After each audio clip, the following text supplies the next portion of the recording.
Siemka, ja jestem Adachu i dzisiaj, tak jak obiecałem ostatnio na live'ie, zrobimy sobie kilka pobocznych misji. Myślę, że dwie poboczne misje związane z drugą częścią dodatku do Kakarota, związanego z Dragon Ball Daima. Jeśli chcecie usłyszeć ode mnie krótką odpowiedź na temat tego, czy DLC mi się podoba, póki co nie. Póki co uważam, że jest to, jeśli nie najsłabsze, to jedno z najsłabszych DLC. I nie mówię tutaj ogólnie o DLC z Dragon Ball Daima, tylko o tej drugiej części, bo pierwsza podobała mi się w miarę, powiedziałbym, że umiarkowanie mocno. Ze względu na ładne lokalizacje. Zresztą nagrywałem kilka filmów związanych z tamtym dodatkiem, więc nie jest to, myślę, że coś, co powinienem tutaj powtarzać. Natomiast jeśli chodzi o to, co tutaj mamy, jeśli ktoś obejrzał mojego live'a, to prawdopodobnie widział, że to, co było najsłabszą kwestią związaną z tą grą, czyli fakt, że zamiast grania oglądamy cutscenki, było bardzo tutaj uwypuklone, a w momencie, w którym myśmy mogli tak naprawdę nawet... Wiecie co, pokażę wam teraz jeszcze atak, który przynajmniej jest nowy. To jest jeden z drobniejszych plusów, niestety nim nie trafiłem. Rzecz, która w Kakarocie była tą jedną z największych wad, czyli przez 70% czasu oglądacie cutscenki, a 30% czasu, które poświęcacie na gameplay, to jest powtarzalny gameplay, który zawsze polega na tym samym. To zostało w tym DLC bardzo mocno uwypuklone. A nawet w miejscach, w których mogłyby być cutscenki, tak jak na przykład w tej pierwszej części mieliśmy bardzo ładne animacje związane z walką Goku z Tamagami numer 3. Tak, w drugiej części oglądaliśmy walkę Vegety i Tamagamiego numer 2. Dzielnica Oparu, dobra, to muszę sobie polecieć w takim razie do dzielnicy Oparu. Walka Vegety i Tamagamiego 2 w moim skromnym zdaniem była dość nudna. Jeśli chodzi o gameplay, może ten Tamagami 2 miał kilka ataków, które nawiązywały do jego natury, nawiązywały do jego środowiska, takie wiry wodne robił i tak dalej, mniej więcej rzeczy, które widzieliśmy też w anime. Natomiast nie było żadnej cutscenki, która kończyłaby na przykład tę walkę, tak jak w przypadku... To jest to? Tak jak w przypadku Goku i Tamagamiego numer 3 mieliśmy genialną cutscenkę, która kończyła to wszystko, swoją drugą, od której też zaczynaliśmy tę część w ramach przypomnienia. Tutaj nie dostaliśmy nic, więc wiadomo, większość osób, w tym ja, po prostu czekaliśmy na końcówkę, czyli na SSJ4 i tak dalej. Jeśli chcecie sobie zobaczyć, jak to wyglądało, to oczywiście odsyłam do tego live'a, publiczny jest już zapis, ale póki co skupmy się na tym, co tutaj mamy, bo jestem dość ciekaw tych pobocznych questów. To są akurat rzeczy, które są tutaj wymyślone od zera. Jest potencjał na to, że będą one w jakimś stopniu zabawne, więc było kilka takich zabawnych scen, które w tym DLC były, ale tak naprawdę to nawiązywało do oryginalnej fabuły z Dragon Ball Daima. Chociażby Hybis, który tam z tą dziewczyną prowadził handel, czapka za oko, prawda? Nowe, rzadkie chipsy są już w sprzedaży. To wyjątkowa okazja, a ty jesteś nimi zainteresowany. Ja zaczynam od tego questa ze względu na to, że jak ktoś ogląda moje filmy, to wie, że chipsów o różnych egzotycznych smakach się nie boję. Nie muszę wam przypominać chipsów o smaku kutasa. No. Podejrzewam, że tutaj jest kilka questów, które nawiązują do... Super rzadkie chipsy ziemniaczane. Nawiązują do mechanik, które w Kakarocie są. Wątpię, bardzo powątpiewam, że będą tutaj mechaniki, które będą jakoś szczególnie nowe, bo gdyby one miały być wprowadzone, prawdopodobnie byłyby wprowadzone już w głównej fabule. Glorio ma kupić Goku chipsy. Okej. Mam nadzieję, że nie o tym będzie tylko ten quest. A, nie ma składników. Poproszę te dwie. A nie, wykupiła. Pozwolisz mi jej kupić jedną z nich? To jest ten UFO-ludek, którego widzieliśmy w Dragon Ball Daima. To nie dla mnie, tylko dla mojego starszego brata. Powiedział, że mam kupić wszystkie rzadkie rodzaje chipsów, jakie będą mieć. Aż mi się przypomniał Michał. Wspomaganie za jechanie, nie? Znacie Michała. On uwielbia rzadkie smaki chipsów. Nie masz zamiaru ich jeść? Chciałbym ich tylko spróbować. Madzińskie dziecko. Pod żadnym pozorem nie zamieniajcie A na U, ok? Zabrał... Ty, no ale co to w ogóle jest za stragan? Nie mamy już ich więcej. Kiedy będzie kolejna dostawa? O właśnie, to jest to, co nawiązuje do starych, dobrych mechanik. Czyli będzie tak, zbieranie rzeczy, łowienie ryb, walka z kimś, zbieranie minerałów w jaskini. I co może jeszcze być? Szczerze mówiąc, to trudno mi... Albo, to też było w podstawce Kakarota, jeżdżenie, no nie? Autem. Tutaj tego w ogóle nie ma. Więc jeśli chodzi o ten pierwszy świat demonów, powiem wam, że on wygląda trochę... wygląda trochę podobnie. Baza przyfrontowa, tak? A widzisz, bo cały tamten obszar to się nazywa baza przyfrontowa. Czy jest tutaj gdzieś wyszczególnione? Znajdź składniki na chipsy w okolicach bazy przyfrontowej. O, nie mam pokazane, w którym to jest konkretnie miejscu, a baza przyfrontowa to jest cały ten duży obszar, więc powiedzmy, że wskoczę sobie tutaj, bo te niebieskie wykrzykniki oznaczają inne poboczne questy, więc to nie jest tak, że ja tutaj muszę iść do tych niebieskich wykrzykników. Prawdopodobnie to będzie na mapie gdzieś zaznaczone, no ale mniejsza. Także jeśli chodzi o moją ogólną ocenę DLC, nie będę tego oceniał w skali od 1 do 10, bo okej, po live'ie sobie pograłem trochę, żeby tutaj nie być, wiecie, gołodupnym. Grzechotkowat w okolicach bazy przyfrontowej. No to wydaje mi się mimo wszystko, że ja powinienem iść w to miejsce. Tutaj jest baza przyfrontowa, nie? Na zewnątrz bazy przyfrontowej. Co prawda cała lokalizacja nazywa się baza przyfrontowa, no ale jeśli mielibyśmy zlokalizować dokładne miejsce, gdzie jest ta baza, no to mielibyśmy to tutaj. Tutaj coś jest, ale wydaje mi się, że to nie będzie to, bo zazwyczaj te rzeczy związane z questami jakoś inaczej się nazywają. No tutaj jest ta baza, nie? Tam oczywiście wejść nie można. Czy ten quest polega na tym, że mam bezmyślnie biegać po całej mapie i po prostu jakimś dziwnym przypadkiem trafić potem na te chipsy, znaczy na tego owada? Okej, przejdźmy na chwilę do walki. Jest tutaj... W zasadzie używam już ataków, które są praktycznie na maksa zrobione. Powiem wam, że jeśli ktoś miałby problemy ze zrobieniem jakichś walk na wyższych poziomach, to polecam mu używać wybuchu smoczej pięści. Ja mam to pod B. To jest atak, który zadaje olbrzymie obrażenia, ale nie będę wam tego pokazywał na takich słabych przeciwnikach. Jest atak, który nazywa się Zenkei Kamehameha i zadaje większe obrażenia przy przytrzymaniu. Z tego co kojarzę, nie było takich mechanik. Zabawnie to wygląda, jak się jest w bazowej formie albo w jakiejkolwiek innej transformacji poza SSJ4 i się włącza ten atak. To Goku na sekundę włącza SSJ4 i nagle go wyłącza. Ale tak, jest możliwość używania SSJ4, więc szczerze mówiąc w dupie mam tego ziemniaka, czy tego innego chipsa, więc pokażę wam mniej więcej, jak wygląda u mnie drzewko. Jest możliwość używania SSJ3 i SSJ4, to się pojawiło po ukończeniu głównej fabuły. Obawiałem się trochę, że tego nie będzie, bo w momencie, w którym zaczynałem streamować, na początku poprzedniego live'a, to tych miejsc w tym drzewku nie było, więc one się odblokowały. No podejrzewam, że to była kwestia, żeby nie spoilerować tego, że będzie coś dalej, jeśli ktoś nie wiedział, że będzie tam dalej SSJ4. No i jeśli patrzycie na to, co dają te transformacje, to jest to dobre uświadomienie sobie tego, jak nie opłaca się używać niższych transformacji, bo to daje po prostu wyższy atak, zwiększa atak. No, najbardziej się opłaca oczywiście używać najwyższej transformacji, ale ubolewam trochę nad tym, że te transformacje nie różnią się absolutnie niczym poza zwiększeniem ataku. Jest to swego rodzaju nawiązanie do Dragon Balla, ale gdyby SSJ3, dajmy na to, zużywało ki mocniej, ale zwiększało obrażenia znacznie bardziej niż SSJ2. No bo tutaj mamy wymaksowanego SSJ2, który zwiększa atak o 100% i podstawowy Super Saiyanin 3 zwiększa atak o 100%. Wymaksowany SSJ3 zwiększa atak o 150% i podstawowy SSJ4 tak samo. Tak to działa w tych transformacjach, więc no jest to bardzo uproszczone. To Zenkei Kamehameha też się odblokowało na samym końcu, ale żeby móc je odblokować, trzeba było podstawowe Kamehameha odblokować, więc ulepszyć w zasadzie. Więc tak to się prezentuje. Vegeta jest na podobnym poziomie co ja, bo czasem jestem zmuszony grać Vegetą. Są miejsca, w których można zawalczyć sobie z poprzednimi przeciwnikami i powiem wam, że nie jest to aż tak oczywiste, bo Vegeta na samym początku ma bardzo, bardzo słabe ataki. Uważam nawet, że Vegeta jest nieporównywalnie słabszą postacią tutaj do Goku. Wiadomo, Vegeta nie ma SSJ4, natomiast sam fakt, że Goku ma bardzo mocne ataki albo obszarowe, no na przykład ta... Chociaż Genki Dama nie jest obszarowa, ale jest samonamierzalna. I też bardzo duże obrażenie zadaje. Ale nawet atak pięścią w pojedynczego przeciwnika, pokażę wam tę smoczą pięść, no to jest przepotężne. Ja dosłownie ze 130 poziomem wskakiwałem do walki, która jest na 150 poziom. Tutaj brakuje mi jeszcze tych medali D, żeby ulepszyć niektóre umiejętności Vegety, ale jak widzicie, to są jakieś podstawowe, zwykłe ataki, także nie sądzę, żeby to było aż tak konieczne. No, powiem wam, że jestem trochę zdziwiony, jak bardzo niejasna jest instrukcja w tym questie. Czy to jest naprawdę tak, że ja muszę szukać po całej okolicy tej bazy przyfrontowej? Wprowadzona ustawienia nawigacji... Okej, czekajcie, może ja tutaj głupoty zrobiłem. Nawigację może potrzebuję włączyć. O, let's go. Dobra, dobra, dobra. Dobra, dobra, dobra. Ja jestem trochę głupi. Albo po prostu nieprzyzwyczajony, ok?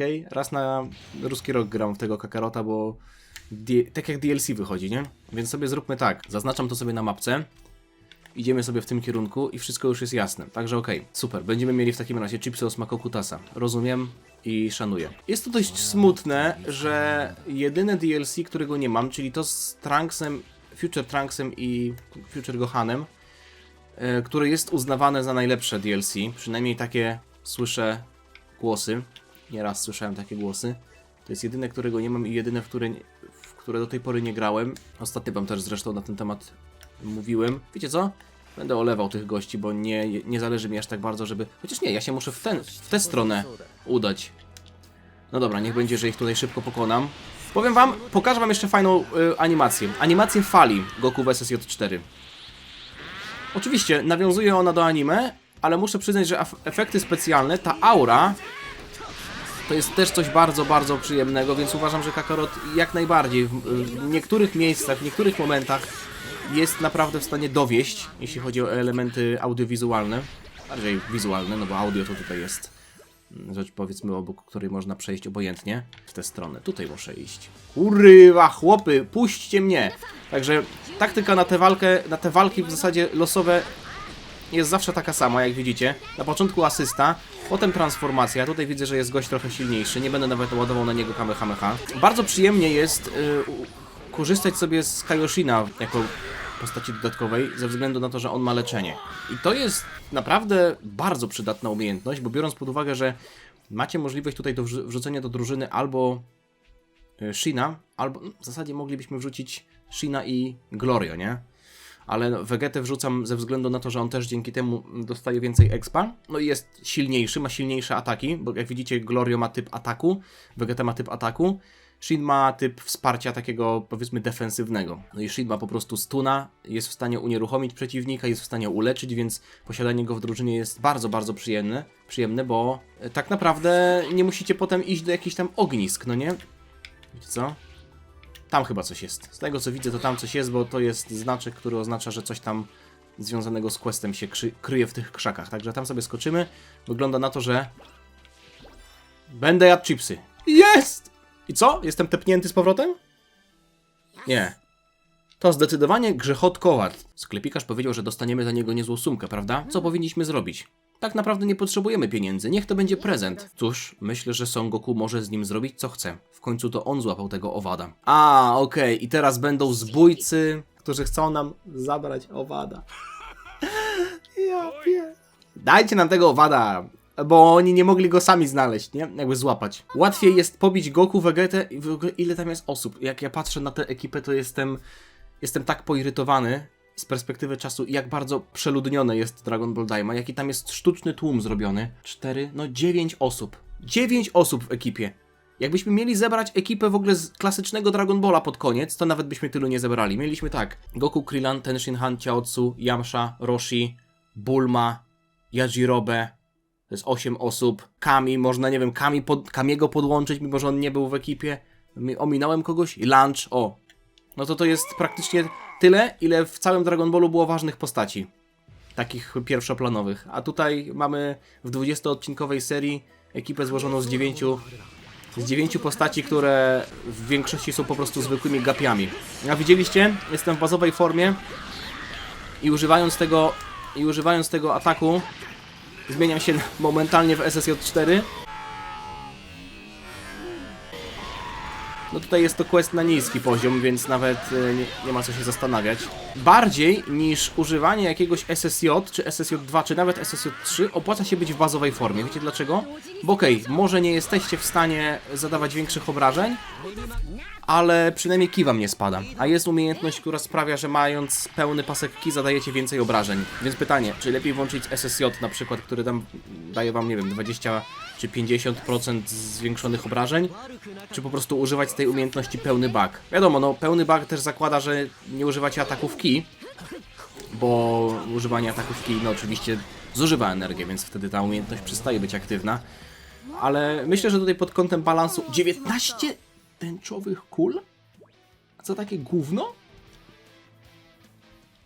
Wow, warto robić questy. Pod kątem balansu myślę, że tutaj jest dużo rzeczy do dopracowania, ale Ameryki nie odkrywam, bo to już mówiłem 100 lat temu w mojej recenzji Kakarota jeszcze z 20 czy 21 roku. Znajdźcie sami swojego owada. Tak, właśnie tak zrobimy. Wracamy do sklepu. Super, no tak jak mówię, tutaj tak naprawdę te questy poboczne to jest coś, co warto robić ze względu na nagrody i ze względu na expa. Być może też ze względu na to, że niektóre... O, nawet się przeteleportowałem do niego. Niektóre historie są zabawne, tak jak w pierwszej części mieliśmy to z Minotaurem. To było zabawne. Akurat Minotaur był jedną z fajniejszych postaci z Dragon Ball Daima. Nie, zależy nam na pieniądzach, kurwa, może tobie. Przecież tutaj za obiad się płaci 100 000. Naprawdę. Za obiad najlepszy się płaci tutaj 100 000, podczas kiedy znalezienie jakiegoś rzadkiego minerału daje wam 4000. Tego Dokuro. Wow, nawet miał już opakowania gotowe. I wypełnił je... jaki gaz jest? Azot jest w paczkach chipsów, żeby one dłużej zachowywały świeżość? Wiem, że tam nie ma powietrza, tam nie ma takiej samej mieszanki powietrza, którą my oddychamy. Tam jest jakiś gaz wpuszczany specjalny, z tego co pamiętam. Nie wiem, czy to był azot, czy coś w tym stylu, ale nieźle. Musi mieć jeszcze butlę z jakimś tam azotem. No i się okaże, że chipsy są niesmaczne. Stawiam. Czy to nie ten dzieciak, który wcześniej kupił 2 paczki chipsów? Na to wygląda. Ja też chciałem spróbować. To zajebisty brat w takim razie. Brat nie chciał nawet się podzielić z młodszym dzieckiem, z młodszym bratem. Nie spróbowałeś chipsa? Wygląda na to, że mój brat chciał zjeść je wszystkie. Proszę, to dla ciebie. Ale jedną paczkę mu daj. A, no mam tego mnóstwo, ty. Dobrze. Wszyscy jedzą.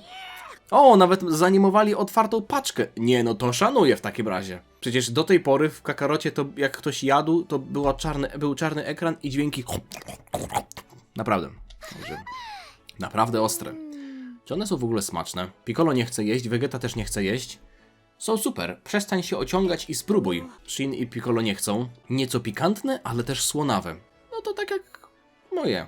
Mogłaby nie jeść nieskończoność. No to jest właśnie uzależniające w tych chipsach. To, że one pod zębami chrupią też i ten smak, te wszystkie wzmacniacze smaku sprawiają, że potem nie można przestać. Glorio, spróbuj, Goliro. No cóż, Glorio spróbuje? Ty, jest animacja chipsa. Trzymajcie mnie. Ale nie ma animacji jedzenia. Jeszcze ten aktor głosowy, który przeżywa to, że zjadł chipsa. Nie? Za ostre dla niego? Glorio ma sraczkę? Może będzie teraz jakiś poboczny quest z papierem toaletowym, przecież to też bardzo dajmowe by było, nie? Okej, podoba mi się to, że wszyscy tutaj mieszkańcy wyglądają tak samo. Uwielbiam to. No ta akurat ma włosy do przodu zaczesane i cyce. Ta jest niska, bo jest dzieckiem. Ten jest na przykład trochę tutaj przy kości. O, ten jest w ogóle stary i już ma też włosy zaczesane do tyłu. O lasce chodzi. No ale to jakby jest kwestia Toriyamy, który zaprojektował to w taki sposób, nie? Żandarmi też są wszyscy na jedni kopyto. Nie, czekajcie! Tutaj są jakieś... Tu jest jakaś ekipa z zielonego jeepa. 3 misie Haribo ze sobą gadają. Wiecie co zrobimy? Lecę do miejsca z drugiego świata demonów, do punktu Tamagami i zrobimy sobie jakąś akcję. Goku kontra Tamagami numer 2. Myślę, że to też jest dość wymowne, że jak w pierwszej części DLC mieliśmy rewanż Goku i Tamagamiego numer 3 i po prostu graliśmy tę walkę drugi raz. Tak, tutaj nie mamy rewanżu Vegety i Tamagamiego numer 2, tylko Goku tym razem się bije. Chociaż z jednej strony jest to zabawne, no bo Vegeta nawet nie może sobie zrobić rewanżu, chyba że tutaj, w tych walkach. Jak widzicie, zaliczyłem walkę na 160 poziom, mimo tego, że wtedy miałem jakiś 130, bo ten atak Goku jest potężny, ten ze smoczą pięścią, więc on zadaje... Momentami, mogę wam pokazać zresztą. Albo wiecie co? Przecież jak będę teraz walczył z tym Tamagami, to mogę wam pokazać. Tylko żeby jeszcze spuścić mu większy wpierdol, zrobimy sobie jakiś posiłek. Co prawda te posiłki nie są aż tak dobre jak te, za które trzeba płacić, ale tutaj przynajmniej nie płacę, tylko robię to z własnych składników. Obrona wręcz... Kurde, ryby mam mało, więc nie jestem w stanie wziąć sobie ataku, a to byłoby naprawdę spoko, gdybym tutaj mógł... No dobra, niech będzie, że sobie zrobimy obronę. Jak widzicie, tutaj jakieś rozmówki. Glorio rozmawia z Shinem i Nevą na temat tego, kiedy się ostatnio byli. Trochę krótsze mogłyby być te animacje wchodzenia w ognisko, jest to trochę drażniące. O, to jest akurat przyjemne. Chociaż PZ, kij już mam wzmocnione, tak naprawdę. 40 kij. To sobie wezmę. To mi zwiększa trochę atak, zwiększa mi punkty zdrowia, coś czego jeszcze nie mam zbuffowanego, więc przed walką sobie to zjemy. Te animacje mogłyby być krótsze, nie wiem skąd Bulma w ogóle ma tam leżak, jak na działce, jak na grillowaniu dosłownie jakimś. A tutaj ktoś w ogóle stoi. Co to za gość? Czy on wędkuje? To też jakieś misie Haribo. Gość normalnie Chłopie! Może powinienem zmienić przynętę. Przecież nawet nie zanurzyłeś spławika w wodzie. Czy on łowił gołębie z drzewa, czy jaki grzyb? Nie, dobra, ty... Kakarot, kurwa, nie wierzę was. Może powinienem zmienić przynętę. No, nic nie bierze dzisiaj, nie? On ptaki łowi. On łowi komary dosłownie. Spławik, kurwa, wisi w powietrzu. Zobaczmy w takim razie, na czym będzie polegał ten quest, chociaż podejrzewam, że wszyscy wiemy. O, a co, wy tutaj przyszliście pozwiedzać? Faktycznie się unosi. Faktycznie to trochę creepy, ale nie ma już kuli. Nic nie mówi, tak jak Dragon. Wygląda na to, że smocze kule też znikają po spełnieniu życzenia. Też? Czy to oznacza, że działają tak samo jak na Ziemi?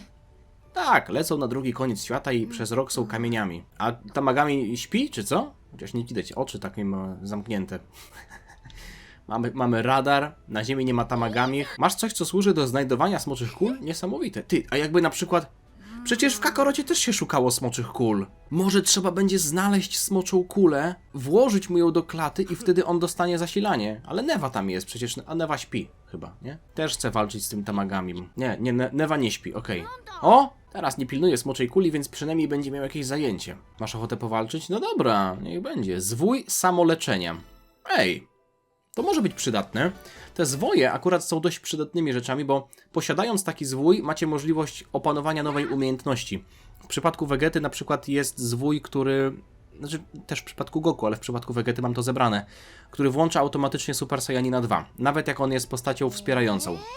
Okej, nie jest to do końca aż tak fajne, no bo Vegeta jest silniejszy w Super Saiyanie 3, więc nie wrzuciłem mu tego. Plus granie tym zwojem na postaci, którą gracie obecnie, jest trochę stratą miejsca, stratą slota na umiejętność, bo możecie włączyć transformację sami, nie musicie polegać na tym, żeby komputer włączał ją za was, ale na przykład samoleczenie, w momencie, w którym mielibyście dostać duże obrażenia i na przykład przedmiot leczący by się sam użył, jeśli to w ten sposób by działało, uważam, że jest to spoko, bo macie jedną rzecz z głowy. Wcale się nie denerwuję. Nieważne, że pokonał Gombao, to twój przeciwnik, więc walcz jak zawsze. Będę z tobą walczył. Tak, no dobra, rozumiemy, wszyscy wiemy, do czego to zmierza.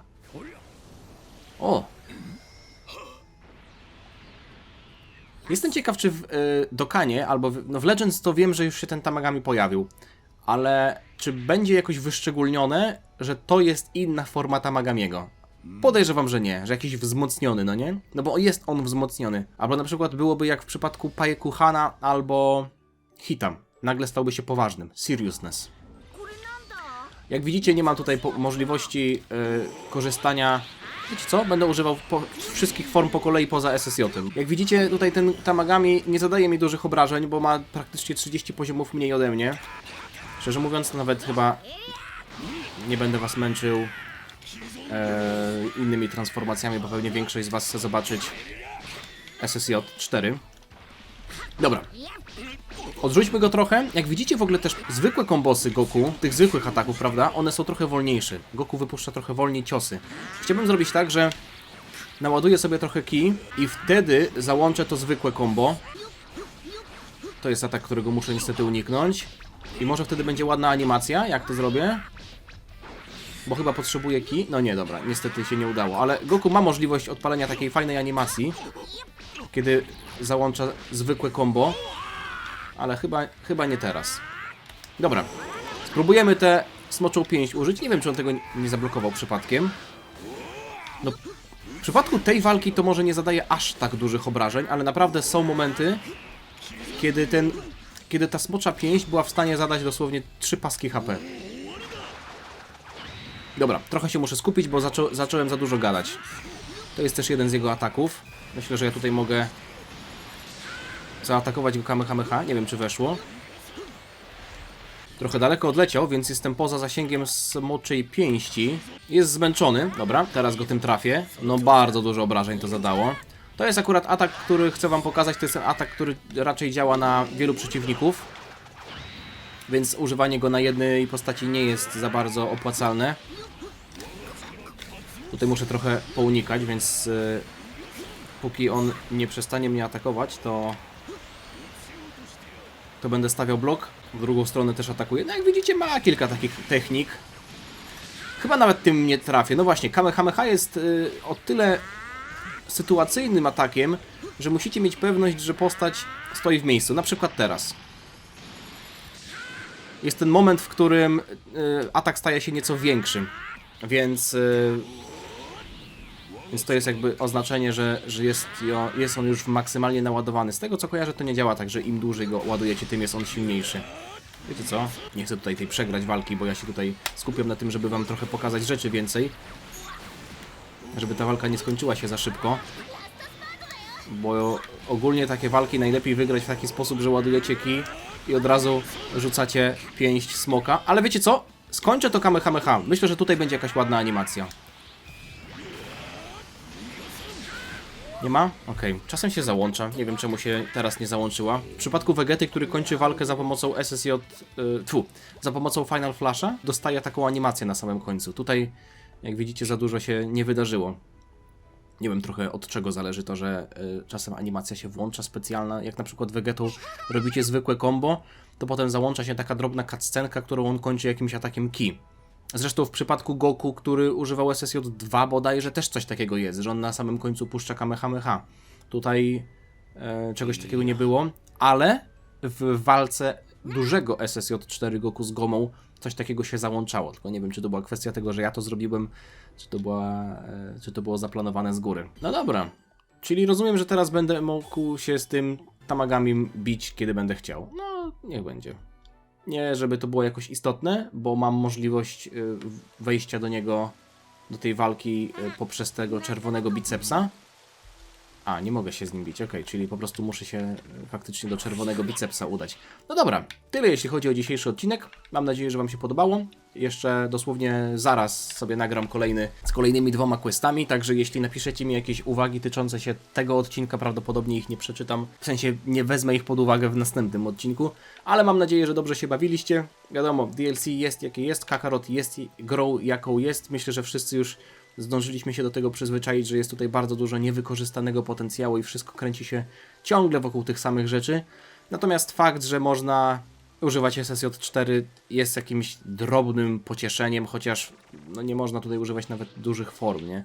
Końcówka się skończyła tak, że oni mieli po prostu możliwość zjedzenia jakichś robaczków, które sprawiały, że na jakiś czas wracają do dziecięcych form.